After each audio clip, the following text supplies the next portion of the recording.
Thank you guys for hanging out for a few minutes while I completely got myself, straightened out there. Tommy, this is Jim Gutman in Denver. I see that, sir. How you doing? Jim and Jim. I am doing great. How are you? Very good to see you. Doing good, sir. We got one. Okay, Colin is here. Let's give it, I don't know, one more minute. Let's just see who pops in. Because this is about what I was expecting, 8 or 9 out of about 15. There was quite a few that couldn't make it until 3. And I just, the 1 p.m.s won the day. So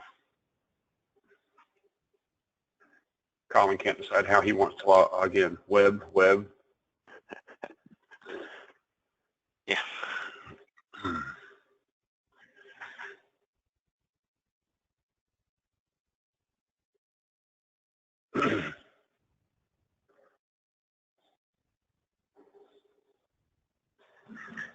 Who we got on the phone? Jim, Larry, and Luke. You guys all 4 there. I don't have anybody on mute currently, so everybody introduce themselves real quick and say, hey, I know you probably did, but I wasn't here for it.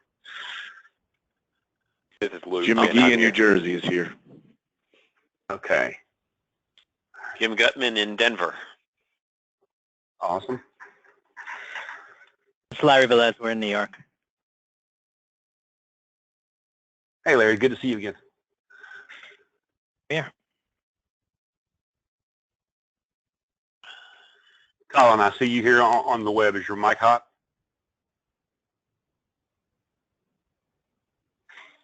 And if not, put it in chat. And is Angus going to be joining us? This is Michael Cox in Las Vegas. Hey, Mr. Cox. Hey, Tom. Yeah, and there's Angus Fraser. Okay, so I think most everybody that we were looking for is currently here. Some may come on throughout the day or throughout the conference. I don't really have a big plan for this because I did not, like I said, this was supposed to be in the beginning just a quick, yeah, I'll be glad to let you see my instance. And you just take a look at it and ask some questions. It turned into, as you guys can see, half a dozen to a dozen people here going, well, hey, can we all take a look? So you all know who I am. I'm Tommy Jordan from Twisted Networks. I run a small MSP based out of a town no one has ever heard of called Albemarle, which, to put it close to a town you may have heard of, is called Charlotte, North Carolina. You don't need to know a whole bunch about me because you don't care. That's not why you're here. But in case you're seeing the attendees screen, I wanted to give you guys a heads up. I called and asked, and please don't quit when you hear this. I called IT Glue and talked to the guys who sold me on it in the beginning, Colin and Angus, and told them, I said, look, quite frankly, a bunch of us truly hate salespeople, and we hate vendors, and we love their products, but we hate having to talk to them because all they want to do is pitch us stuff and tell us why it's so cool and how we should spend so much money on it, and we don't like to do that. So somehow I got volunteered to do this tech walk. So I'm going to be tech walking your product, and considering I've used it for a week, there's going to be questions I might not have the answer to. Would one of you guys be okay to get on the call with the caveat that you have to be quiet and sit in the corner? And and they said, absolutely. We understand the vendor view, the MSP view, and we've all dealt with that. And so they agreed to get on the call. They're here. They're going to hang out in the background. They do not have your contact information. I'm not giving them email addresses. They're not going to spam anybody. They're not. But towards the end, if you guys have any questions that you just quite frankly want to ask the vendor rep and think, well, good, he's here, you could. Angus, if I butcher something, I want you to feel free to step in for a moment and go, okay, that's not quite right. Otherwise, I'll just drive for a few minutes, and we'll go through it. This demo came about because I was on, I was on the group, and I commented about thanking you guys for talking about it in the past. And I called another vendor last week who said to get their product, I would be forced to get an instance of IT Glue. And I said, oh, it's not even your product, but you require us to have that?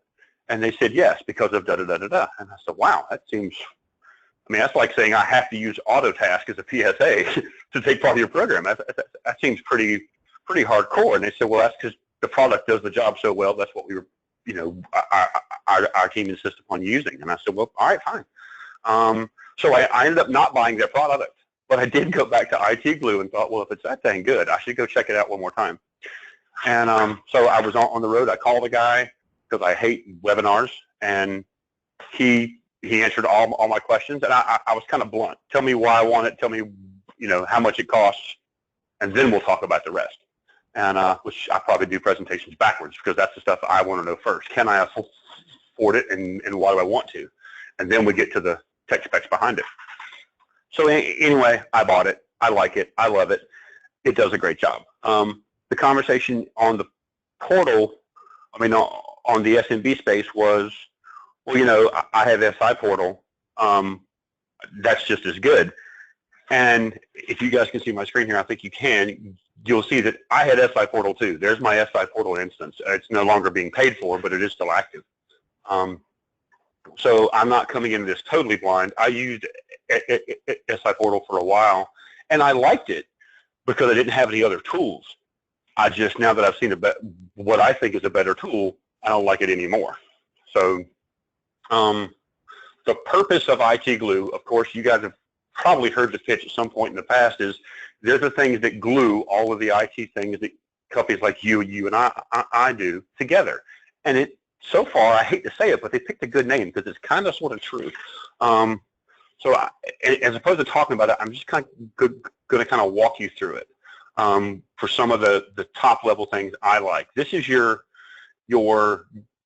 dashboard. You get a branded portal. Ours here says twisted-networks.itglue.com. It's branded to us. It's very easy to brand. It's a logo. It's you configure it in a matter of 30 seconds and you're up. The sign-on process, just to be clear, is not super straightforward. You go and you get a demo. They're going to require someone to talk to you, probably Colin or one of his team, and then that guy is going to pass you off to Angus or someone like him. And Angus and I talked for 2 or 3 minutes, and I pretty much said, just turn it on, man. I want it. Just set it up and go away, and I'll work on it over the weekend. And he said, fine. He did. And once you do that and you get it turned on, you are given a 6 steps guide. They say pretty much do these 6 things, at least get familiar with them. And I can tell you all of us are going to, because there's 6 things that you do anyway. So it's pretty much how to add an organization, how to add an asset, how to do this. Just get the basics down. And then they want you to go attend a webinar that runs about 30 minutes long that just walks you through those things you already learned, which I think is a little bit redundant, but fine. It's it's quick, it's brief, it's painless. And then you get a one-on-one follow-up call at your convenience with one of their engineers, and they'll do a go-to-meeting where you guys can share screens. They can answer questions on how to tweak it to your liking, or go cover anything you didn't do yourself or didn't quite understand how to do. I don't think anybody is going to have that problem because, quite frankly, if I can do it, all of y'all can do it. So let's just walk through it. So here's the product. I'm at my dashboard. This is a nifty little gimmick, I think. As you can see on 4.7, when I first signed up, I started with 1 company. I had 2 users, a couple domains. This just gives you a visual indication of how your company is using IT Glue. So obviously I didn't do much over the weekend. I got really busy that day. I started adding more users, more domains, a whole lot more configurations. Now I'm up to 156 computers. I'm going up now to 179. I keep working. As of today, I've got 34 domains managed, 17 client companies, over 25 locations, and 192 devices. And we're about 1/3 the way through getting everything onboarded. It does passwords, documents, contacts, all kinds of stuff. So how do I use it? Why do I like it? I'll go to my company here, Twisted Networks. This is the view you get once you're in an organization. All the main navigation is top driven, so dashboard takes you back to everything. Organizations or your client companies or your vendors or your partners or whoever you choose to add in here. You can actually add things like vendors and give them access to certain clients if you want. I don't think any of our vendors probably care that much to have their own tools, but it is a nice thing to be able to do. The global tab is neat. It takes you to everything. This is the global view of everything I have. So according to their calculations, based on all the companies I have about 78% of my configurations added. That means I've got about 23% of things that are out there in the RMM through Max Focus that aren't synchronized yet, or I haven't told it where I want to put them. So it's letting me know, hey, you're not quite done here. Same thing with contact documents. I've got about 11% documentation across my network. So that tells me of the 17 vendors, the 17 customers, I only have about 2 of them fully documented. This number grows as you go along, but of course, anything in red means, hey, you've not given this any attention at all. You probably need to. How things look from a completion perspective for those that like these kinds of charts.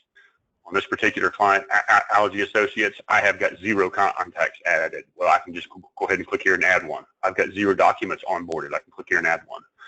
Same for domains. I do have all 5 of their locations. Great, that's handled. So you can just click here and jump to and add anything you need. This is going to create a domain for that particular customer automatically. It just jumps right to it. So it's quick. I like that. This is a neat thing here. Expiration. This is kind of nice. Of all the things that you buy, core assets, switches, routers, things that you track warranties on, domains, SSL certificates, they all have an expiration date. So this gives you a global view of all your expirations. So I want to see all my expirations for everything. Here's what's currently set to expire amongst my client companies. I can come here and kind of look and see.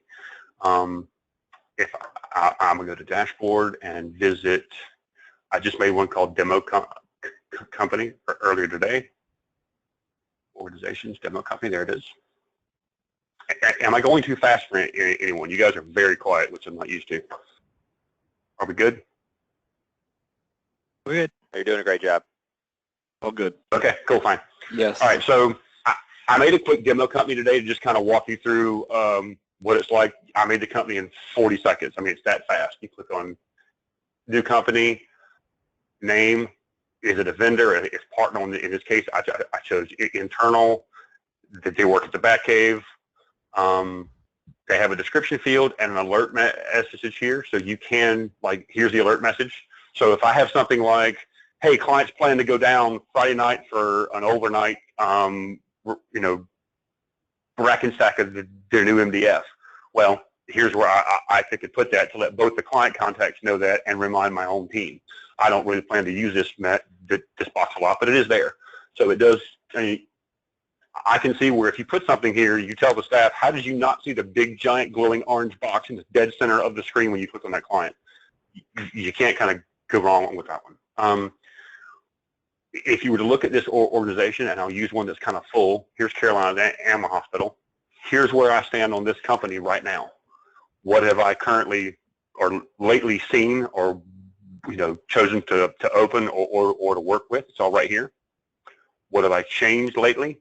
I updated the domain. I added these 2. I did some changes to their X-ray system.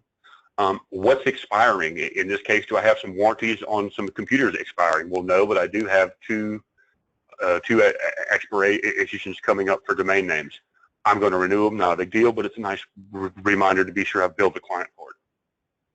I don't have any important contacts for this client, but I do have a few clients that have that. So if you have one main contact, I'll be honest, I have a few clients that have a contact that's kind of a hard ass, and I need to be sure that that person is always kept in the loop, whether they need to be or not. They tell me they need to be, so I have to do it. So it's a good place to put that person's information, or if I have a person that's responsible for approving the bills, I could put it here, and our staff knows to look for that field, to find that contact. So I don't have to be the one, and it cuts down on the amount of phone calls I get from Chris going, who do I call again about approving, so-and-so for the hospital, or who's the vendor for this or that? I can just put it all here. Passwords, locations, all this is kind of sort of common sense, I think. Here's the activity feed for this customer. So currently I'm the one doing all the information, but if Angus or one of you guys worked for me and had been in here, and it would say Chris added a new computer, CAH41. So installed a new switch. I kind of get a feed for what's going on here. That's kind of nice. Let me think. Let's just walk through one client. Configurations. These are I don't like how they call it configurations. I think it's a stupid word myself, but the more I learned about the way they've structured it, the more I get it. They consider, because I call this a core, I call it an asset. They call it everything underneath this umbrella core asset. And I get that, because a domain is one, even though I don't ever think of it in those terms, but yes, it is. So all of their hardware is here. It's under configurations. If I want to add a new piece of hardware, I give it a name. This is a modem. Its status is active. It expires on this date. I type some notes.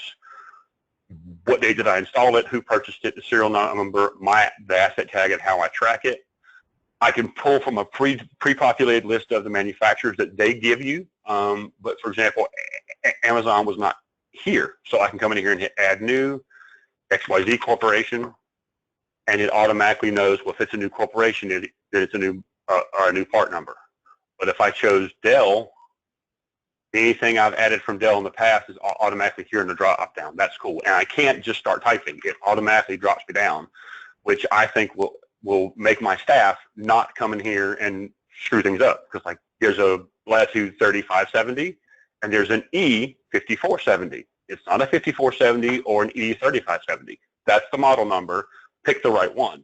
I hate when my text, and I'm bad for it too, go in there and just start typing something that's supposed to be identical across the board, and it's not, because then I can't go hunt for it and find it. What location in this particular client's place is this thing located? Based on their list of contacts, who's responsible for it. So if I need to know this is the X-ray machine, then I know to talk to Bob Kwiatkowski. The date I installed it, who did the install, so I could say Chris installed this. Where it is in the building, it's in MDF2, Rack 6, SWAT number 4. Or it's under the receptionist desks. Host name, primary IP, MAC address, gateway, etc. All this is standard stuff. So that's how you add a configuration device. Well, let's back up, because I got to import all my stuff. Do I really want to have to type all this crap again? No, we all probably have a PSA or an RMM of some sort. If you have a PSA, the steps are different. If you just have an RMM like I do, the process is pretty simple. You go over to accounts, you go to integrations. Let me walk you through this, because here's the time you'd have to do it. You go to, where's it at? Integrations, and in my case, I told it Max Focus. We all know it's changed names again now to SolarWinds, but still, it's changed names 4 times in 4 years, so we can't blame them for not keeping up. I added Max Focus as an integrator, and I mean, it literally just worked. It was that simple. Click it, I'm done. I thought I'd have to do some file mapping, some asset. Nope, that was it. I added Max Focus as my RMM, and I come and then I waited, I don't know, probably that night. I think I did this Friday night. And I came back here and said, oh, okay, well, how fast is this going to populate? Like, come on, do it right now. And it didn't. You know, it took a couple hours. So once it was done, I had a thing here that says items 212 and unmatched 212, you know, at the time. So you come over here, hit actions. I want to do matching. And if I already have created a customer in here, which I haven't, that didn't exist in my RMM, I could match this client company over here that my RMM calls Managed Services to a company called Twisted Networks Home Users. I actually haven't chosen to match that company because I'm not sure how I'm going to do it. So once that's done, here's my matched customers. I imported from my RMM. It found these company names. I told it to approve them, and I seriously did it with click, and I'm done. I mean, that was it. You see my company over there called Algae Associates. I've already got their phone number, contact, and all that crap added. Yes, just create me a new company called that and make everything identical, and it did it in like 1 second. So great, I've got the company. Now that I've created the company, I have 17 of 20 devices that my RMM says belong to that company. Do I want to match them up? And in this case, let me find the one. Okay, these are unmatched, so I don't have these devices added yet. I can just click on them all like I usually would. I usually just click Add All, and say, create new configuration, and we're done. It just made 2 new configurations under organization, Algae Associates. 2 new computers just popped up. I currently only have 6. So watch how fast this is. I got to account, because I need to do this anyway. Account, integrations. I've already added customers, so I'm going to go to matching. And unmatched. Yeah, matched clients. All these devices here need to be brought over, and I'm going to manage them in IT Glue. And wait for it. I'm done. That's it. They're there. I just added 15 new devices to that customer that quickly. Now, and all this, I mean, everything you see here just got pulled from my RMM right that second. So that's pretty neat. I mean, and pretty quick. So let me see how I can interact with this. I have a machine called AH01. All of this info is being pulled from my RMM, and it tells you right here, in this case, about an hour ago. Well, that's nice. So here's all the stuff that Max Focus keeps track of for this computer: the model, the serial number, who's using it, last time it was online, etc. I can come in here and add more information about it and track it separately. Things my RMM doesn't care about. I bought this machine in 2016-01-02. I bought it January 3rd of 2016. Who purchased it? Vicky did. Who makes it? Because that's not something the RMM tracks. Well, I know it's a Dell E3750. I can come add this stuff and save it, and it will be tracked as part of the managed configuration, but it won't talk to my RMM 2 ways. So it's just a one-way communication. My RMM gives IT Glue this data. IT Glue says, thanks, I'll track that going forward, and I'll add any notes Tommy wants to add about it. Well, fantastic. That's great. What about, now, here was my problem. I love Max Focus. It's great. I'm a big fanboy. I can probably do IT walks with them all day long. Problem is, there's a lot of crap I can't track that Max Focus doesn't have anything to do with. Printers and routers and switches and X-ray tables and you know, credit card scanners, analog phones, fax machines, all kinds of crap that my clients pay me to track, and I'm tracking in Excel, which of course is why I went to SI Portal in the first place. So how do I work with those? Well, let me go to an organization that has those. I've already done these for Caroline's Animal Hospital for the most part. Here's the workstations. Well, let me see all the things that aren't there. There's 5 print and enters that my RMM can't track, but I can import them here easily. There's the IP, the login, the password.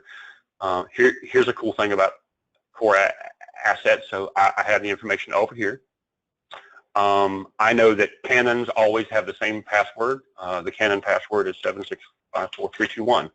So we're going to call this admin password. Can't type today. For printers, and the name is 7654321. Password is 7654321. And URL is going to be the printer's IP address. I'm not going to bother to key it in here. I can hit add, and that's done. So now when I come back to this printer later, or one of my techs does and goes, I need to find that print and enter,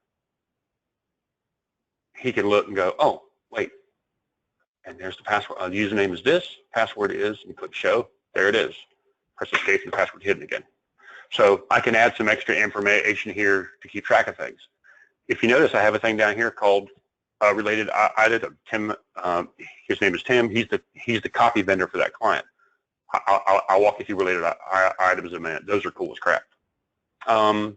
So back to configurations very quickly.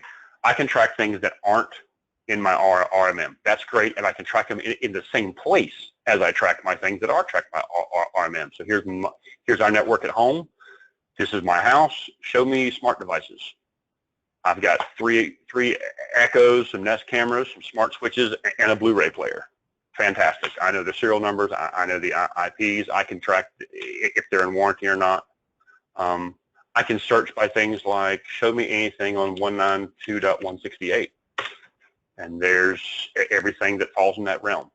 Show me anything that may have the word access point. So AP 0 in it. So if I have 50 of something, I can click, if you could go find it. or just find me, I know there's a Blu-ray player here somewhere. Oh, there it is. Type BLU. You see how quick the search interface is. I will be glad to show you SI Portal side by side, but I guarantee you it's not that fast. It's not even a quarter that fast. One of my biggest things about SI Portal was click and wait, and that drove me nuts. So IT Glue gets points for me because they're quick. So I've got my configurations. You guys probably have way more than me. Compared to some of you guys, I'm small. I may have a client that has 150 assets, and I think I'm doing great. And a few of you guys are probably chuck looking going, I remember those days when I only had 150 assets. You probably have 5,000.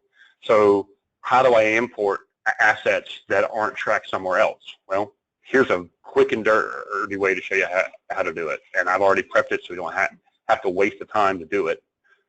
I'm going to demo company. I just created this company today. They currently have one device in their network. That's it. And just like I created this device, and I purposely put the expiration date very soon. So when you come to view that device, it pops up and warns you, hey, this SSL certificate is about to expire, or this computer warranty is about to expire. So you see a kind of an alert that, okay, so here's all my configuration for this company. Well, I need to import like 10 more computers, and I really don't want to do it by hitting new and typing it all out. That would suck. So let me export the spreadsheet. I'm not sure if you can see that part on my browser, but boom, it's done. I came over here to my desktop, which, oh crap, now I can't see it. All right, so I'm going to import into demo company the changes I made from that spreadsheet. And let me go up here. Let me show you that. Configurations, where'd I put it? Changed. You open that first. Yep, there it is. So you can see it. This is the one line that was on this spreadsheet where I exported it. The company name was already pre-filled. The ID for IT Glue that it gives it to track it internally. The default MAC and all that stuff. All I did was I came in the spreadsheet. I added 9 more rows. I was like, well, here's my 9 new fake things. I tell you what, I'm going to invent a product that's not there. Dell Inspiron 1200. Actually, I'm just going to call it Inspiron. So I happen to know that that's not in my drop-down list of things from Dell. So I know it's not there. So how is it going to handle that? Well, I happen to know, but I'll walk you through it. So I've got my spreadsheet that's made. I'm done. Here's my spreadsheet that I want to import. I'm going to click it. Do you want to allow partial imports? I would say yes. Otherwise, it's an all pass or all fail. It prompts you, do you want to match the spreadsheet up? So if you have your own spreadsheet and you want to do field matching, you could do that. I just chose, I thought it'd be faster and take away the errors if I just did theirs and put my information in their downloaded spreadsheet and then pasted it back up. So I'm not going to change any of these values. I'm going to import it. And this is cool. You get a pending import screen that tracks what you've done. You will get an email when the importer is finished. It's probably going to take a couple, okay, it's done. Oh, wait a minute, no, it's just pending still. But it's probably going to take 10 rows imported. No, yep, it's already done. And I could click here to go straight to those if I wanted to. There they are. Now my demo company has 10 devices, and it was that quick. So that computer number 10, that was an Inspiron that I don't actually have a way to track because I didn't have Inspiron on my product list. That's okay, it's there now. So I didn't have to, actually I did have one. Didn't know that, I'd forgotten. So in certain, had I changed the manufacturer field to something I don't have here, then it would have added it for me automatically instead of failing. Had I changed something like customer name and typed that wrong, that would have failed. And it would have warned me, this row is not right, or this value doesn't work. Do you want to change it and then choose to upload it again? And I could have done that. So that's configurations. I'm going to jump away from that because I got to talk all day about it, and y'all don't have time for that. So back to Caroline's Animal Hospital. This one's got a whole bunch of contacts. Ashley Bacardi, she is their Time Warner, well, now Spectrum Cable rep. Avamark support. they provide their EMR. Bob provides their digital X-ray. So that's the electrician the owner prefers to use. So I can come down here to that client and hit vendors. I have a new vendor for Avamark. This is their EMR. There's all the information I know about that vendor, and here's where things start to get fun, and IT Glue starts to glue shit together. Pardon me, glue things together. And here's what I like. I want to tie this vendor to an application. I just hit add. I happen to know Avamark is installed on the server, and that's the configuration item I have here. There it is. So when I start using tags, okay, so Avamark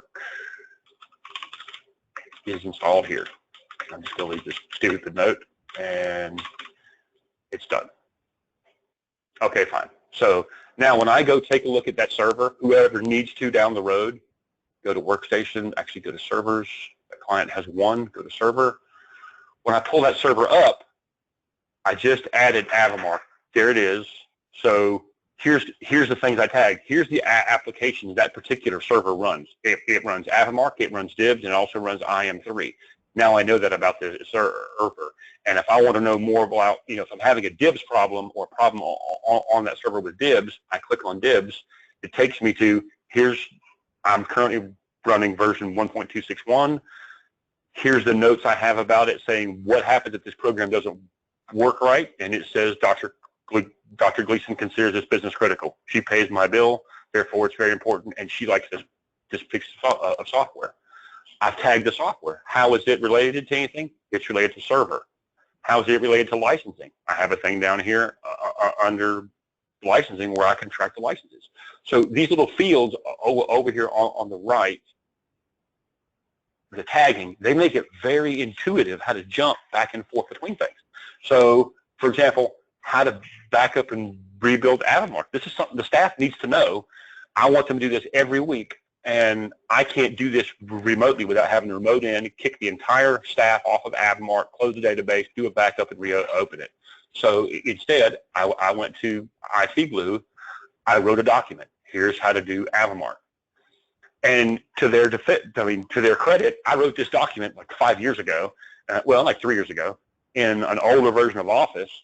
I went into Office and hit copy paste right into this documentation program, and boom, it's done.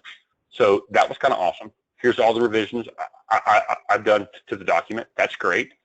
I can click the document and hit edit, and I can change it right here on the fly. Fantastic. Here's how I do my documentation. Another thing that truly lacks in my RMM is I don't have a way to do effective, quick documentation. Well, now I do. Here it is. I come in here and just start typing. I make some changes. I'm done.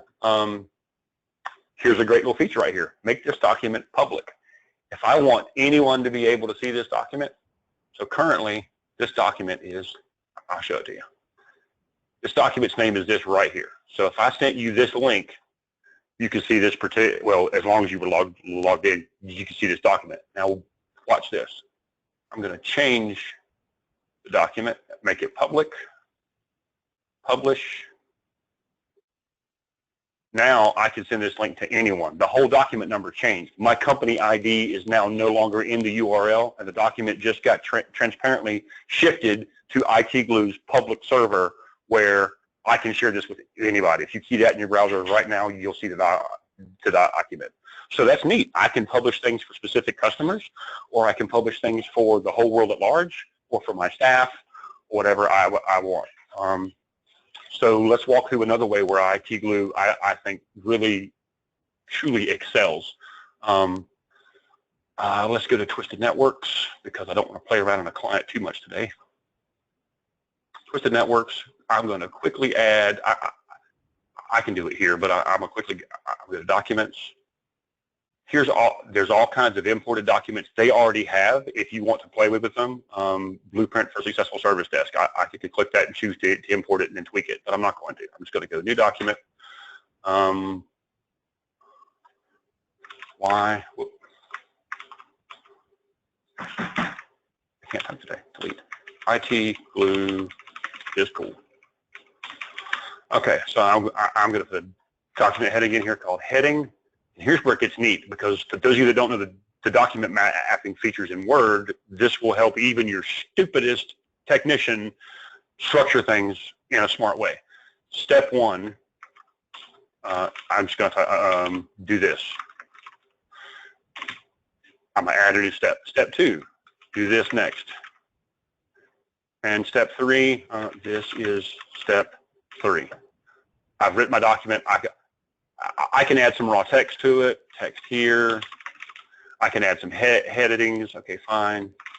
Heading 2, and I'm going to say this is a whole new set of steps. Step 2A or 2A, and this duration is 2 minutes. Okay, so fine. Publish the document. It automatically gave me numbers. That was nice. I don't have to worry about continuing my formatting. Here, I chose to go back and start to renumber again, so it did that for me automatically. And for those of you that like to write processes or workflows, you could add something like the time value to every step, and it would tell you, okay, well, you just did 10 steps that take 2 minutes apiece, therefore this document should take 20 minutes. To me, that's pretty neat. I can come in here and go, well, crap, I made a mistake. Actually, I need to add a step between step 1 and step 3. So this is the new step. Sorry, I didn't mean to do that. Let me publish that, and I'm done. Now my new step is step 2, and 3 and 4 automatically push down. To me, very cool. I happen to dig the crap out of that. Domain tracker. I can track my clients' domains. In this case, my domain. So twistednetworks.com, where it's handled. And all I did is put the domain name in, and it pulls all this information in and keeps it here. So I've got to add a quick glance. I can see the website. I can see the DNS information. That's kind of nice, especially for those of you that manage domains outside the purview of your own control. So I think that's awesome. I'm already starting to use that more than I usually would, because I don't like going to GoDaddy and logging in, or going to Enom and logging in, and that's just a pain. Now I just type the domain name here, and all the info that I care about is right here. Passwords. Passwords are neat. They do there's 2 ways to do passwords. So I have an access point here. Let's say I have, let me find one that's got one. Printer. The printer doesn't have one, but I could add one. I'm going to say printer admin. Username is admin, and I happen to have the password for that printer's admin because I don't care. Done. Actually, let me edit that password, because let's say I made a mistake. I come here and change it. This is for a cloud device. Password is admin, URLs 192.168.1.74. Save. Okay, done. Now when I come to my password list, well, it's not there. Why is it not there? It's not there because it's an embedded password connected to a piece of equipment. So if I go to my client, Carolina's Animal Hospital, and see their password list, thankfully I can do this because you guys can't see the password. So even if I bring you here and click on this, you still can't see the password. The password's hidden. Now I can click that and show it, or I can click escape and hide it. But I don't have to worry about having my password screen up and somebody being able to read over my shoulder. Every computer has a logon. Every router has a login and password. So if I put the password on the device, they're over here under embedded passwords. I even have their Exchange passwords. The keys to the Microsoft Office account that Dr. Queck has. Their cloud sharing access for Autotask Workplace. All those passwords are here. And I can turn around and go, well, this cloud sharing password, I happen to know, and here's where I use tags. These are the computers that use this service, so I've tagged all the computers. So if they go, I have a problem that requires you to upgrade Autotask Workplace across the network, I don't have to go pull a spreadsheet. I just go to the Autotask password here and go, okay, well, that password is on those 15 computers. I can click on them and change them all right here. Fantastic. Thank you very much. Have a great day. And then flexible assets. So these are things, all these things you see here under apps and services, and I'm pulling to my screen as if you can see it. All these things here are things I made, or I can make, or you can make. So I had a client that wants to track their office assets. Again, it's Carolina's Animal Hospital. I built them a little tiny for lack of a better word, a database where they can track their assets here, dental units, high-speed handpieces, and why would you track that? Well, a dental table can cost $5,000. I'd want to track it too. I can filter by type, so show me anything under lighting. That's all the dental lighting that they use. So let's come in here and make a new device. I'm not going to do it, but I'll walk you through it. Looks very similar to the core assets, except you'll notice there's no left side and right side. It's all done in just a list. And that's because you build this yourself. So I'm going to go on under accounts, flexible asset types, and here's all the customized things that I've built for clients. So I had to make a new thing called, and I haven't used this yet, so let me go take this one out. Printing, delete. Okay, I now have no flexible asset type for supporting print printers. So if I go to a client and try to add a printer underneath the left side, I'm not going to have anything there. But since these guys want to be flexible, they said, well, if you want to build your own stuff, fine. Or if you want to import from a template that we already built for you that's pretty much probably going to have everything you might want to know, here's the things that we have. So in this case, let's just do print anything. I want to be able to track printing configurations. They already have something here nice for me. Cool thing is, I can now change it myself. Okay, so name, well, that's going to be the printer name. Oh, look, it has an icon. How cute. Here's the things that printer spreadsheet is going to ask me. Give me the name of the device. That's a text box. Is it required? Yes. Give me the name of the print server. In this case, it's called a tag. And if I use tag, that means I can tag any other asset from my core assets list when I create this thing. So I'll show you that in a second. Give the printer name. How is it deployed? This is a checkbox. Here's the options they have to pick from, and I can just add another one here by typing it in the line. So you see how to tweak for example, published Active Directory. Don't care. Gone. Whoop, that's now gone. Driver path. I do care about that. Notes. Okay, done. Save that. That's finished. Go to my organization. Go to Caroline's Animal Hospital, and let's add printing, which is now here. To answer your question, yes, once you add it to your global list of assets, it's here for everyone. So I can see where that's going to get annoying later. Oh, well, I screwed that one up, probably because I deleted it and added it back. That probably caused glitches. So quick add, can I quick add it from here? Yes. So here's the thing you just saw I'm going to do. Print server, you see where it says tag? So the print server is server so-and-so. Oh, look, is it server at Bear Creek Vet? No, it's a server here. Or it's also print 01. So I can relate the print server information to an asset in my spreadsheet, and then I can make notes and that kind of thing. So very cool feature, very cool stuff. I've shown you the RMM. I showed you the import, the export. I showed you how fast things change. We briefly touched on the documentation. That's pretty easy. The rest of this, you probably you might have questions as you go through. So for a few minutes, just because I've been talking for longer than I intended, I'm going to shut up. And if you guys have questions, just kind of try not to hit me at once, but I'm sure somebody's got something. So let's just start. What do you want to know? Tommy, I wanted to, this is Larry, wanted to thank you for doing this. Not everybody's going to share the production system and take the time to put this together, so I wanted to thank you, first of all. And I wanted to ask, I'm definitely going to demo this, but this is worth a lot to IT Glue. A software company spends like $400 for a warm lead, and we've got like a dozen people here. And every one of us that signs up is a new BMW payment for Angus there. So how do we make sure that you get credit for bringing us together on the IT Glue side? I just want to make sure when I speak to sales rep. Dude, I do know that is a feature. I don't know where it is. I think it's under account somewhere. So like if you want to share this on Facebook or share it with friends or that kind of thing, you can. It may be right here. Yes, there it is. Okay, so there's a referral code there. I will link that maybe in an email to you guys if you want. That's a good way to do that. And Larry, thank you for bringing that up. I appreciate the offer. It's nice. You don't have to. It won't hurt my feelings if you don't. But if you do, hey, I can use $100.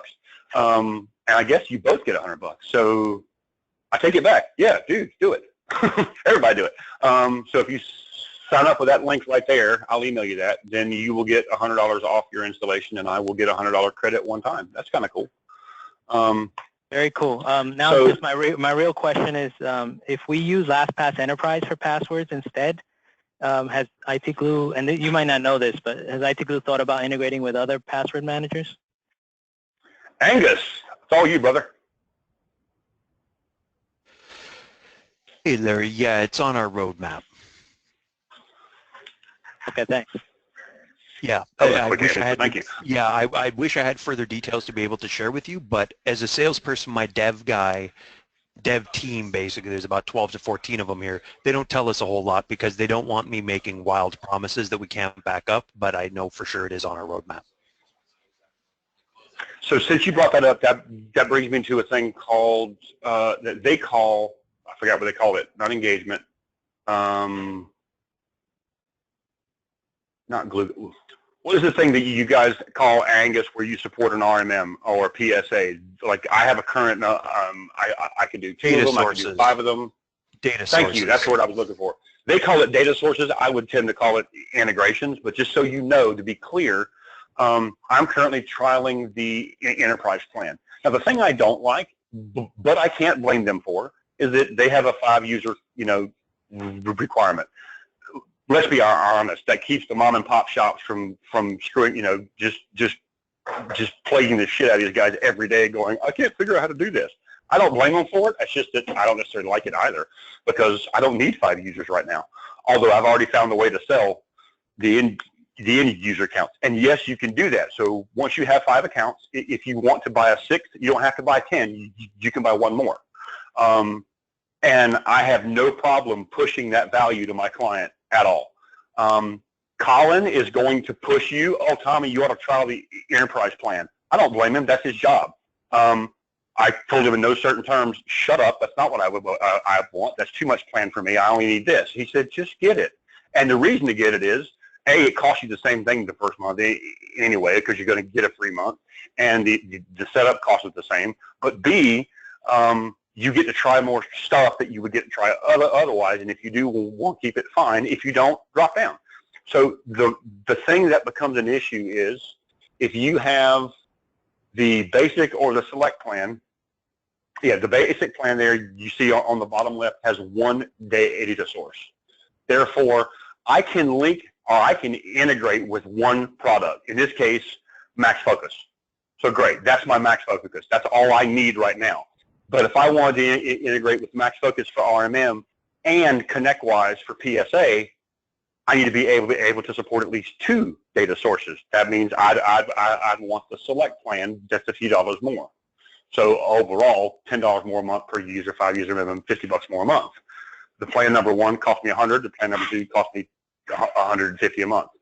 In my opinion, to get that kind of integration, that's totally, that's worth $50 across the, cost of the entire organization if you need to have it. Some of you might, some of you don't. I'm currently demoing the enterprise, so I can do them all. I can play with ConnectWise and TSA and this and that and do all kinds of cool stuff. And since somebody may want to know, here are all the integrations they have now. Autotask, ConnectWise, TigerPaw, LabTech, Kaseya, Ninja, Continuum, Datto, but there's no Datto reps here, so I can say that. But so you can integrate to more than 1 thing. Of course, you probably couldn't integrate to ConnectWise and Autotask. That would cause problems. But I could do ConnectWise and Kaseya and Datto. So, there you go. Anything else?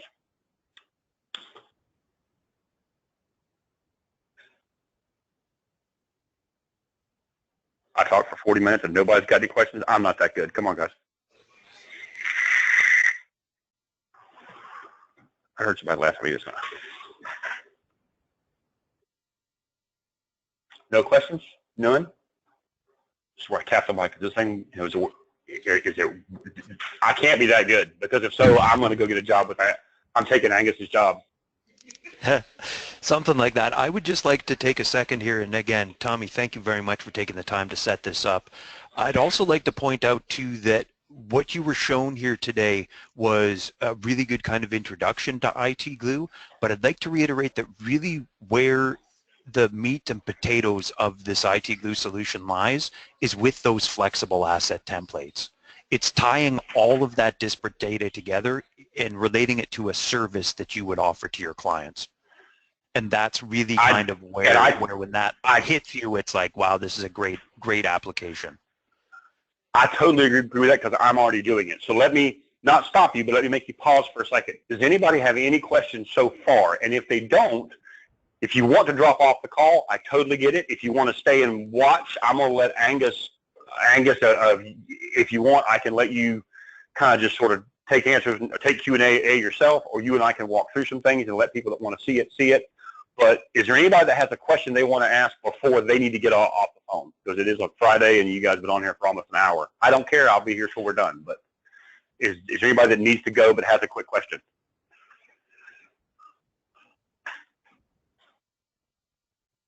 I'll ask one question. What about two-form factor authentication?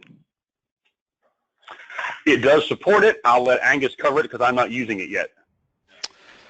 Yeah, Jim, it's on all plans right across the board. So I personally use Google Authenticator on my smartphone as part of our two-token authentication.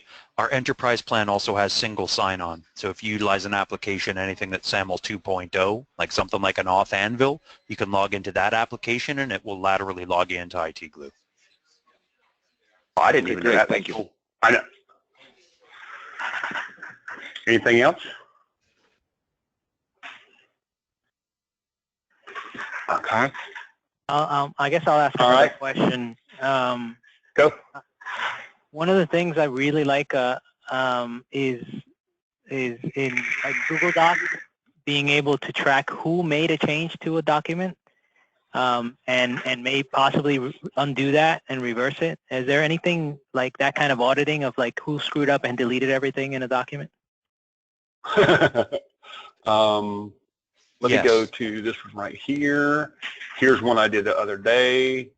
Here's the audit. Here's the revision history of who did it and what time. I could even see an access history of who has viewed the document. Not even so much who changed it, but who viewed it and what one. Angus, could I click on one of these versions here and go back to it? Yes. So there's complete revision history. And the way that we pull that revision history, and when I say complete revision history, I mean for just about every single line item in IT Glue. And the way that we're pulling that is through a portion of IT Glue called the activity logs, which it basically is a complete de facto auditing paper trail going back to the dawn of time. So you can see, again, if you needed to, if I was a new employee there and you needed to run a quick audit of me, if I'd been with your firm for 6 months, of every password that I've ever viewed or modified or moved around. Show me how I would. Yeah. Show me how I would do that for all the passwords that I've done. Account. Okay. Left-hand sidebar. You're looking for activity logs there. Let's see here. Yep. Click there, and then type your name as the user. Well, they're all going to be me. And then category over there, action, and the category right there. Choose passwords right near the bottom. It should be. And wow, okay. So there's every view I have done, and I can even filter by a client. Yep. There's every time someone has viewed a Carolina's Animal Hospital password. Yep. Viewed, modified, I accessed it, and what one it was. Very cool. I actually didn't know it did that. I hadn't gotten that far yet.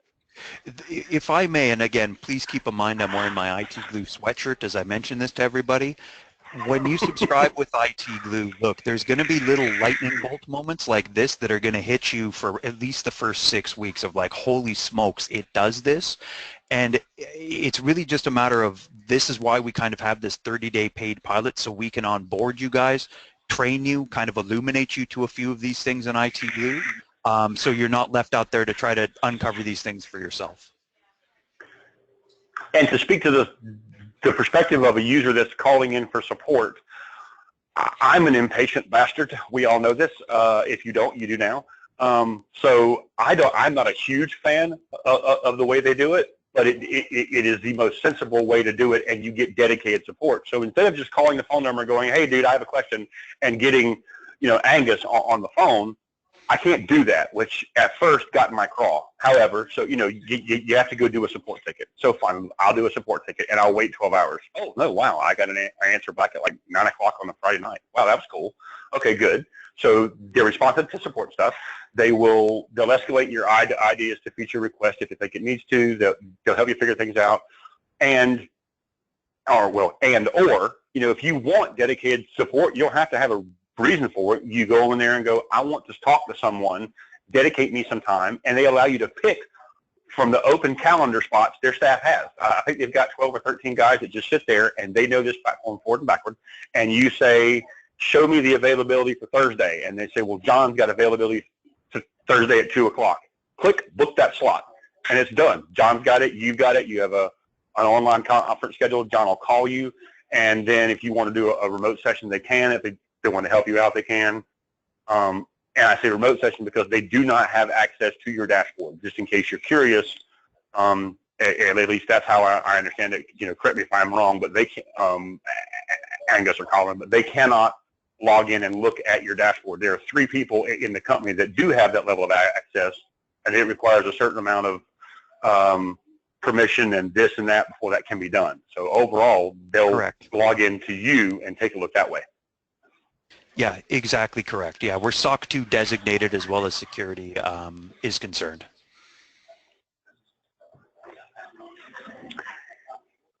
Anything else, guys, from the client side? If not, Colin and Angus, y'all have anything from your side you want to share?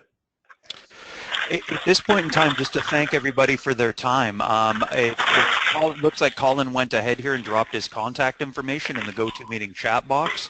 Ideally, we'd love to get to speak with you guys a little bit further and, see what we can do to get you guys set up over the longer term.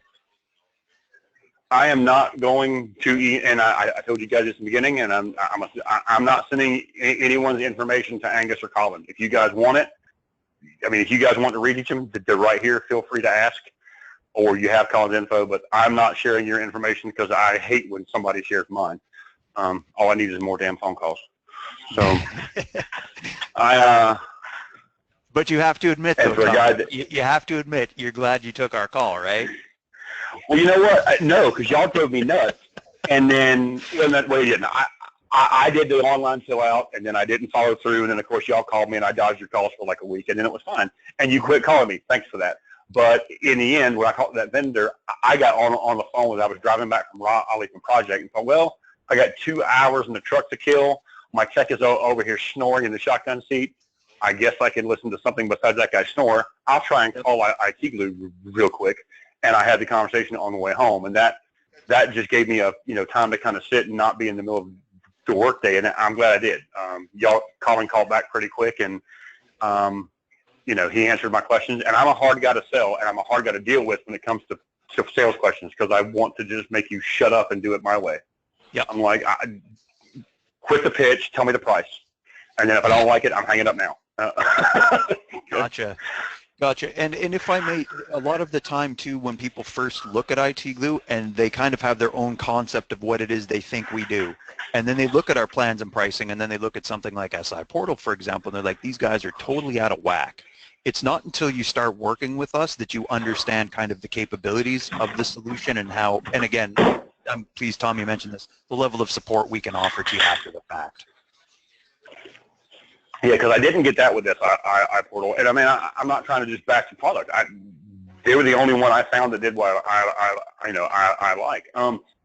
Angus, you're not here, but I'm sorry, Colin's not here, but you are, and I've seen this on the support boards, and I'm going to make an official request here through you if you can get it stuck to the whoever needs to hear it.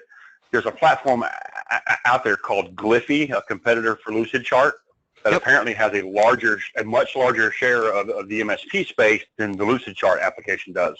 Mm-hmm. And now that I've seen it, I'm like, wow, now that I'm glad you guys support live viewable editable documents in Lucidchart, but now that I've seen that, I really want Gliffy instead because that's much cooler.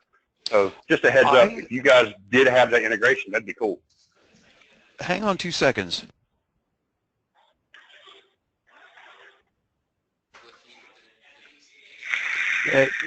So we have that direct interactive nature with Lucidchart, but with Gliffy you could easily just embed that as a media file as well too, or an image file for that matter, into any kind of line item within IT Glue.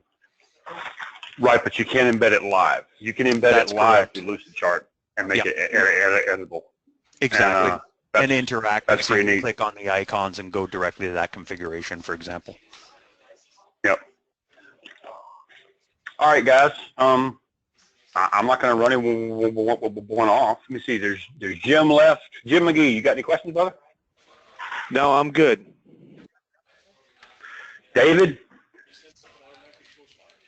Yeah, I mean, I guess, can you guys hear me? Yeah. Mm-hmm. Okay. I guess just a quick question. I have kind of a unique configuration in that I have probably about 800 endpoints, and I'm still using LogMeIn Central and OneNote for my documentation. So I don't have anything that I guess would directly integrate unless it could import the stuff from Central. I mean, I have a few clients on Continuum, but the bulk of it is still. This looks like a good way to kind of put everything in one place. And like you said, I like the audit control. I like the fact that I can assign users to different things. But it just seems like the task of kind of getting everything in there would be kind of a big hill to climb.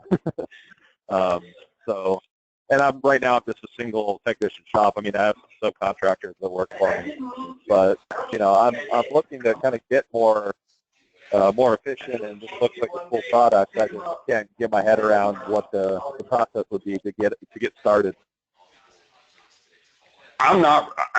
This is Tommy again. I'm not, but maybe 2 steps above where you are now. But I'm there because I'm happy being there, and I like it there. But I started there. I started, and I spent a long time in that space that you're at, and I currently still use LogMeIn Central. Although I'm probably about to finally cut that cord because Max now does all that they do and then some. But if you ever wanted to just toss ideas around, I love the opportunity to pick the brain of people who've already been where I've been and can tell me how to not reinvent the wheel and save some money and make myself more productive. So yeah, absolutely. Most of these guys I can't give advice to at all because they're already so far beyond me. But if there's anything I can do, you want to just kind of call and shoot the shit one day and pick my brain, I'll be glad to tell you what advice I have. I can't promise it's good, but I'll be glad to give it to you. Yeah, absolutely. Like go ahead. I was just going to say you're correct. IT Glue is a project. It depends on the nature of your documentation and what that looks like today. But it's one of those things that, again, forgive me for saying this as a sales guy, but basically the sooner we can get you started, the easier we can make your life over the longer term. That's pretty much it in a nutshell. And see, you're going to be coming from right where I was. Like you're going to get the problem of, well, I'm going to come in here and add a user, or I'll add a client. Well, now I want to add I need to add Time Warner Cable. Oh shit! I forgot I had to go create this event vendor. Now I got to make the vendor. Oh crap! I've got to get the contact first to make the vendor to make the ISP. That process is going to kind of sort of drive you a little bit bonkers, but it's not that bad. Coming directly from like OneNote, I can see that being a huge challenge. Coming from Excel. Yeah. To give you a quick example, I had SI Portal. I shifted to this. Let me show you one real quick. Here is what I had. Pardon me. What I had before. I had. Where's that? I have an inventory spreadsheet somewhere. Where's it at? Let me jump to the one for CAH. Here's one. Show you this real quick on the other screen. That's how my system looked. Okay, well, we got this and we got this, and let me hide the login and password screens.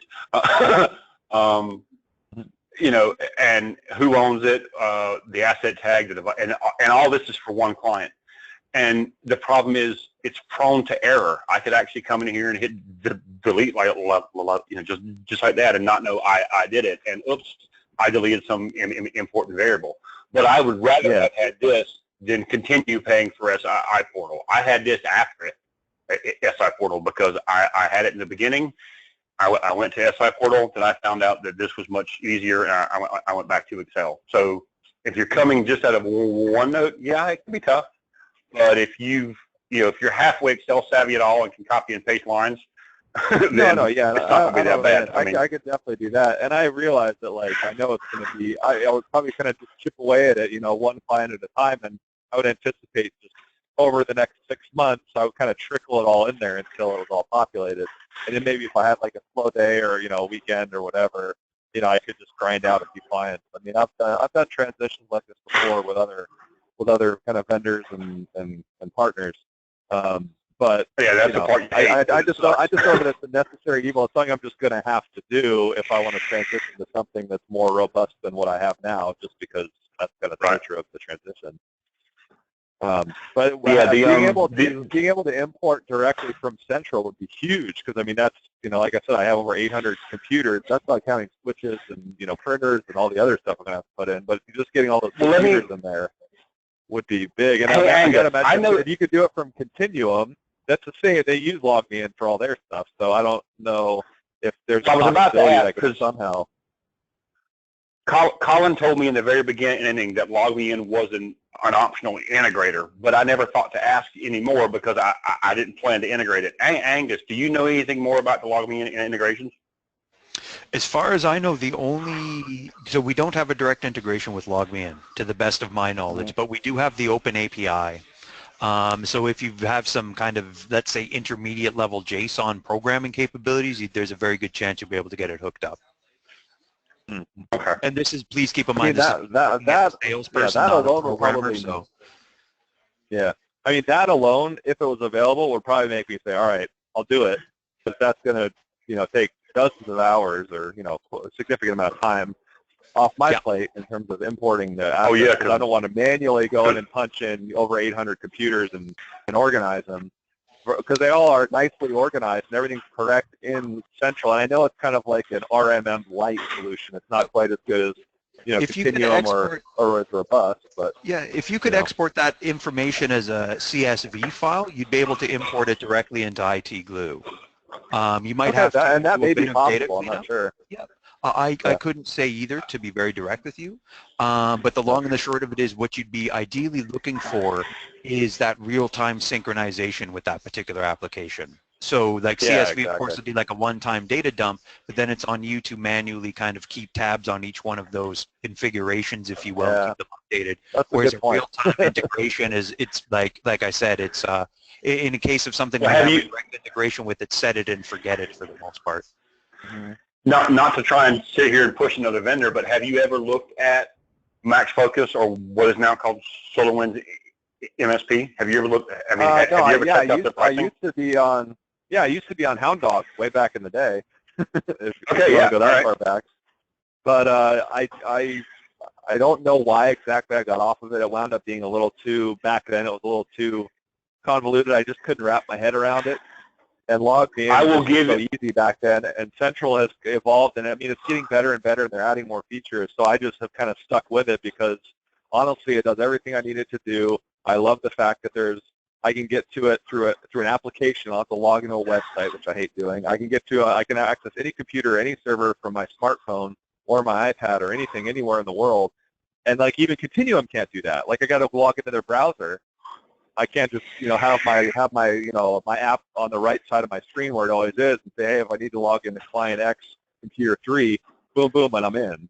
With Continuum, I got to log in. So it sounds like you came in or you exited Hound Dog right about the time I joined, because when I joined GFI, they were still running on hounddog.us. And so it's been Hound Dog, GFI, Max Focus, Logic Now, and SolarWinds. So it's its 5th iteration since you did it. And I'll be honest, at $1 a month per workstation, you can't go wrong. No contract, you can't go wrong. But they truly had, I mean, they always slowly got it better, but now they finally, like in my opinion, they're one of the big boys. They finally now have got it right. Now it works. They used to have a TeamViewer integration. That was not ever good. They changed that around completely. It's much smoother now. I only keep LogMeIn Central around because I could not trust. One thing I couldn't trust about GFI or Max, what do you want to call them, was that I couldn't trust that their take control feature always worked. And so LogMeIn always works, no matter what. It does. And I cannot give that up. What else fails? Right. Yep. Well, I have since, in the last few months, I've been using the new tool that Max Focus has. I finally have shifted to using it primarily, and I have not had one instance where it failed, not one time, and I've probably used it 500 times. And I did that because I'm forcing myself. What does it use for the remote control portion? Here it is. It is a modified version of TeamViewer, and again, if any of you guys want to drop off, I'll totally get it. But if you don't, then here I assume you're still seeing the screen. Yeah, you are. Let me get to that one. I think it's actually SolarWinds MSP Anywhere. It is now, yeah. And is there an app for that I can download on my phone? Because that's like a huge part of it for me. Yes, there is. They have an MSP Anywhere app. So now it's called. Hey, this looks like Outdog. Yeah. Yeah. Well, yeah. Except they've just greatly improved it. So Take Control now. Yeah, it no longer launches TeamViewer. It's much smoother. It's quick. If you lose connection, it restores the connection very cleanly. If you do a reboot, it restores the connection very cleanly. I have a quick overview of the machine. I can do RDP. I can do some things like restart and shutdown. I can support forwarding. I can do file transfers on the fly. And now they have added, let me back out of that a minute. Yep. They have added things like remote background, which is awesome. I can click here, go back and get to a command prompt behind the user, or I can get to process control and kill a task right here without ever having to touch the machine to do it. I can shut down and restart services right here.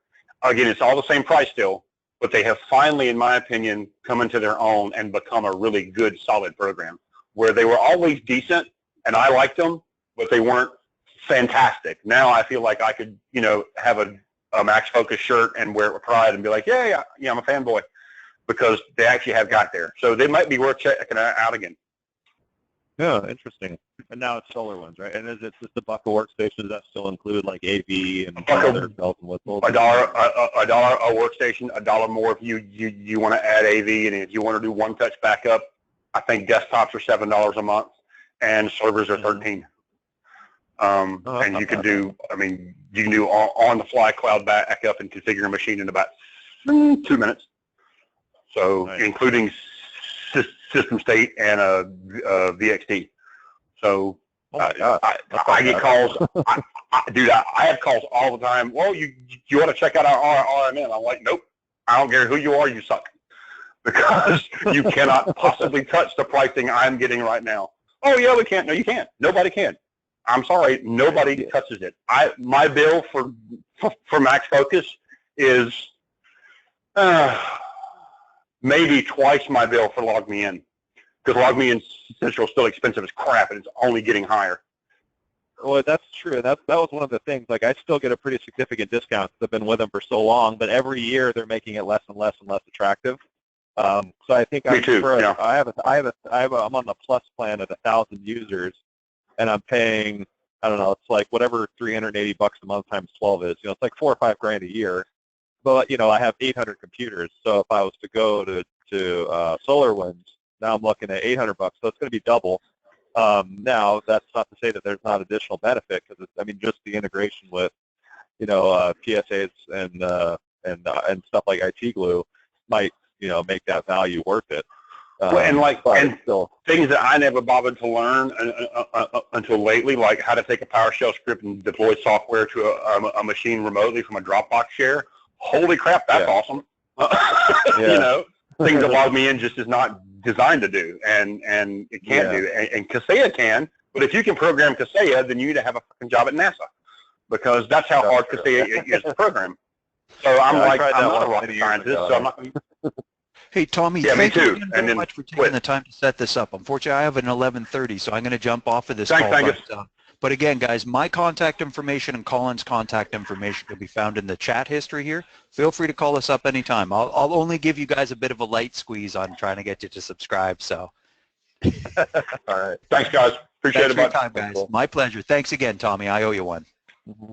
Not a problem, man. David, if any of you guys have got any questions, I'm content to hang out and chat a bit. And then I'm going to go call today and go play Xbox or something because it's Friday and I really don't care. Nice. Yeah, like I said, I mean, I'm just kind of waiting for that thing that's just like is a no-brainer, you know, for me to kind of make the leap, because I know what I have now. It works okay, but it's not as efficient as I should be, given the fact that I'm one person and I'm managing, you know, 800 endpoints or 800. See, and I'm not. Plus prayers and, you know, I'm not much different than that. I'm managing around 500 workstations. Half of my business is structured cabling. Half of my business is supporting it. So I wire the building. I do all the cabling. I can sell the computers, and then I can handle the network on the backside. So but if I had to depend on just the MSP income, I'd be okay. I just wouldn't be as happy as I am now. But I like the recurring revenue model they have, and I don't want to spend all my profit on buying tools that are too damn expensive. And LogMeIn. Yeah. I've been with them since 2008. Which I think is about the time they hit the market. I was like, wow, great tool. And, I remember when they switched and said they're going to drop free, and I went, I'm leaving. Well, I'm still here, and well, yeah. Well, I'm going to be sure your company fails. I thought all the people that were leaving were crazy because it was a great product, and they were just trying to weed out the, their low-hanging fruit. So I was always planning on sticking around. I mean, it would have been prohibitive for me to leave anyways, just because of how the problem we had was that the problem was that we always had users that had their own accounts, and so we would let them have and see now since LogMeIn Free is gone, they can't do that anymore. So I called LogMeIn and asked. I said, I'll be honest. I'll tell you exactly what I'm going to do. I'm going to buy a user account from you for like $36 a year because I can buy it cheaper than they can buy a one-user seat because they can't buy a one-user seat. All they can buy is a two-user seat. So I'm going to buy user seats from you, and I'm going to resell them. Do you care? And they said no. I said, oh. Well, yeah. So I charge users $5 a month too. I mean, I make a ton of money just reselling my LogMeIn. That's why I'm like, all these people that are complaining, it's like they don't realize you can make a massive margin just reselling the product because you're basically, an agent for them, and they can't buy this stuff on their own. So I mean, to that extent, right? Well, they can, but they pay twice the price. So and I had clients say, "Well, can I buy it direct?" I'm like, "Sure, $100 a year to control 2 PCs. That's what you're getting. Yeah, I will give you $60 a year per user for all the damn PCs you want. Because quite frankly, if you want to manage one, that means you've already got me able to manage it. So I'm making money on the machine for managed services, and I'll be glad to give you access to it. It's your computer. Why not? Does SolarWinds have the capacity to add users and give them, access to machines, or no? I think yes and no. I have never played with that quite as well as as much as I need to, and I need to determine that.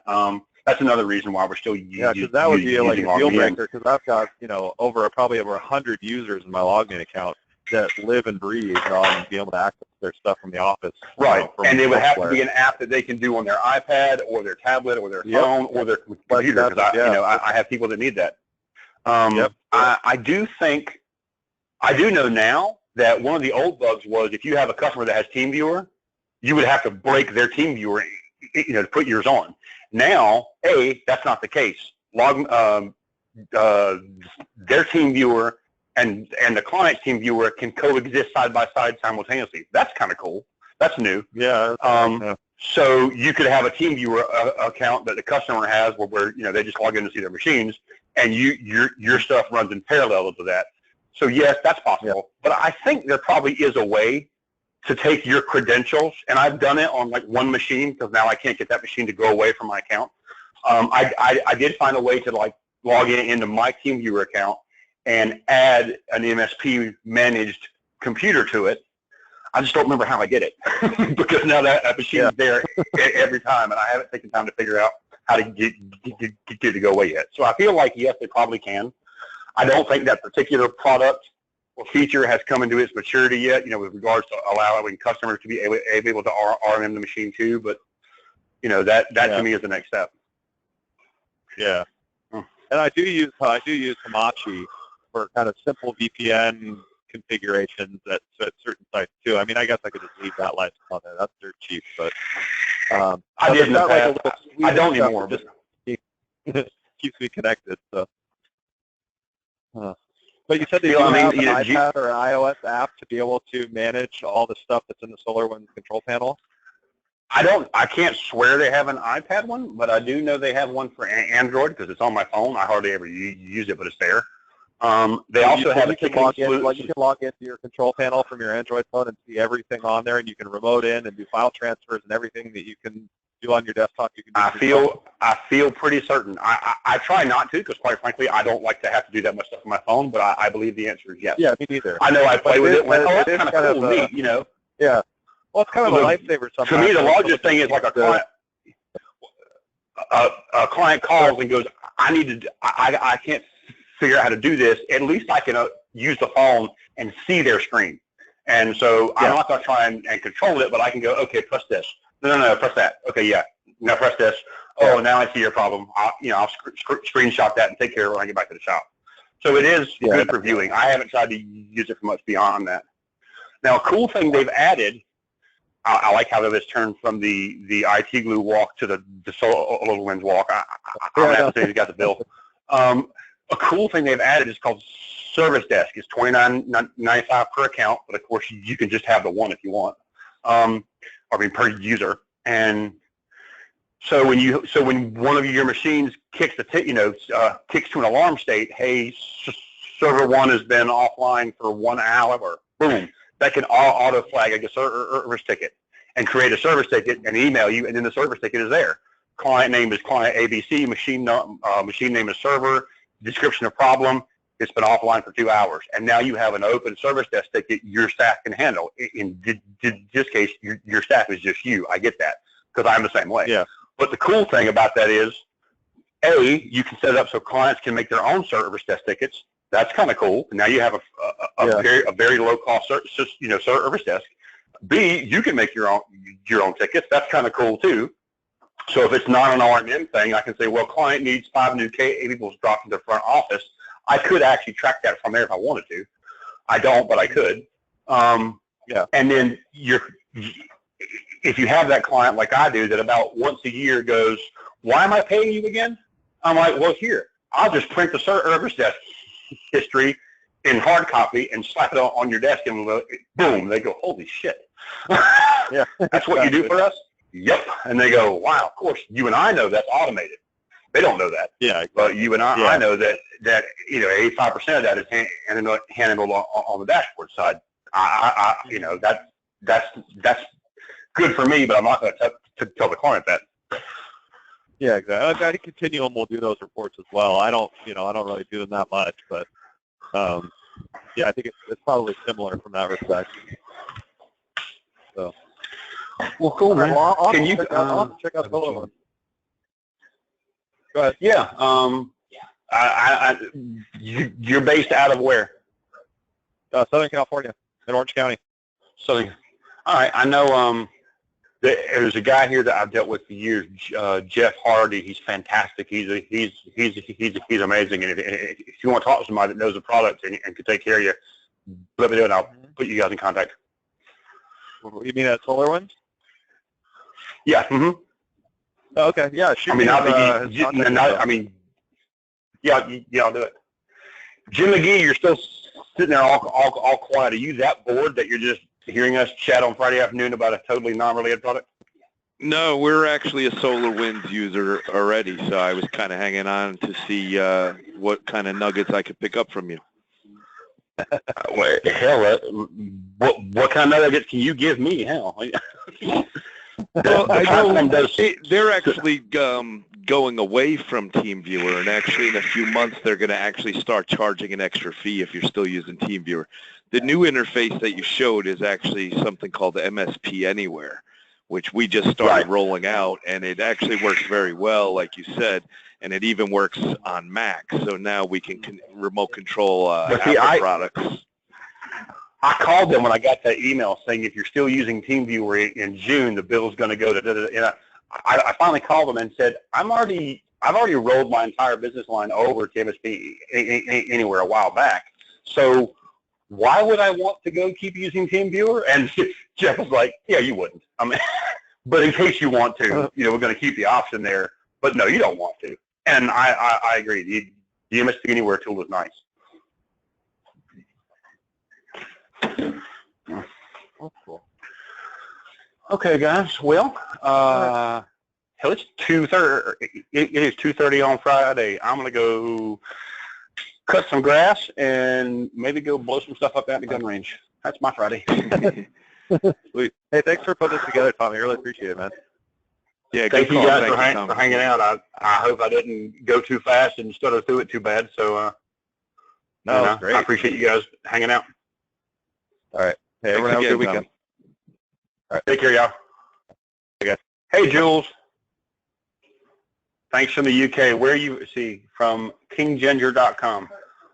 You're welcome, Jules. Thank you for attending. Manchester.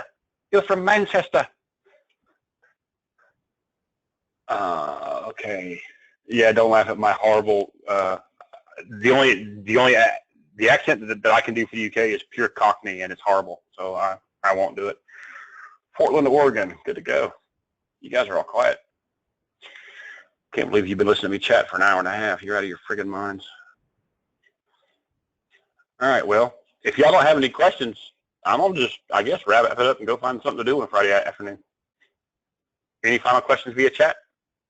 Speak now, forever hold your peace. Another session for log me in, maybe? I can tell you log me in is too damn expensive. You shouldn't do it. That's my advice. I'm doing it because I'm chained to it. And just like David said, I think he's chained to it too. Not David. Is that David? I can't remember. But whoever it was, they're chained to it too. And it's not been the product that I love for the last 3 years, but I still use it because I have no choice. So, but I'd be glad to help with anything on the log me in realm that I can. Yeah, the fees are kicking my ass too. The fees are nuts. I think mine's like $2,400 a year or something stupid. I'm thinking, considering all I use is log me in ignition and this small little screen here where I can remote to machines, that's just not worth a money to me. Alrighty. Yeah, the RMM feeds, which is of it suck. That's why I'm gonna turn off that part. Click it. And all right, you guys have a great day. Jules, if you want to reach out, email me, call, whatever, Skype, I don't care. You guys be good and enjoy your weekend. I'm out of here.